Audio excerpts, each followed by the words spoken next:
திருச்செந்தூருக்கு அப்புறம் முருகப்பெருமான் வந்து கல்யாணம் பண்றதுக்காக வந்த இடம் திருப்பரங்குன்றம். திருச்செந்தூர்ல எப்படி சூரனை சம்ஹாரம் பண்ணிட்டு சுவாமி சிவபூஜை எல்லாம் முடிச்சுட்டு தேவர்களுக்கெல்லாம் தரிசனம் கொடுத்து சந்தோஷமா மகிழ்ச்சியா இருக்கிறார். அப்ப தேவேந்திரனுக்கு வந்து ஒரு எண்ணம், முருகனுக்கு ஏதாவது ஒரு பரிசு கொடுக்கணும் அப்படின்னு. என்ன பரிசு கொடுக்கறது? முருகன்கிட்ட என்ன இல்லை, எல்லாமே அவர்கிட்ட இருக்கு. அப்ப இல்லாத எதையாவது ஒண்ண முருகனுக்கு பரிசாக கொடுக்கணும் அப்படின்னு யோசிச்ச போது, அப்ப முருகனுக்கு இன்னும் திருமணம் ஆகல.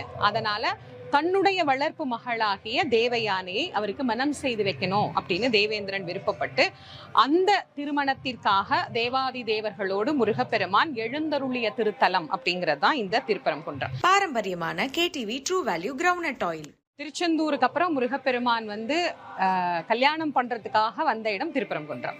திருச்செந்தூர்ல எப்படி சூரனை சம்ஹாரம் பண்ணிட்டு சுவாமி சிவபூஜை எல்லாம் முடிச்சுட்டு தேவர்களுக்கெல்லாம் தரிசனம் கொடுத்து சந்தோஷமா மகிழ்ச்சியா இருக்கிறார்.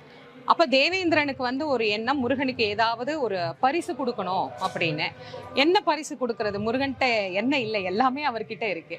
அப்ப இல்லாத எதையாவது ஒண்ண முருகனுக்கு பரிசாக கொடுக்கணும் அப்படின்னு யோசிச்ச போது, அப்ப முருகனுக்கு இன்னும் திருமணம் ஆகல. அதனால தன்னுடைய வளர்ப்பு மகளாகிய தேவயானையை அவருக்கு மனம் செய்து வைக்கணும் அப்படின்னு தேவேந்திரன் விருப்பப்பட்டு, அந்த திருமணத்திற்காக தேவாதி தேவர்களோடு முருகப்பெருமான் எழுந்தருளிய திருத்தலம் அப்படிங்கிறது தான் இந்த திருப்பரங்குன்றம். பாரம்பரியமான KTV true value ground oil.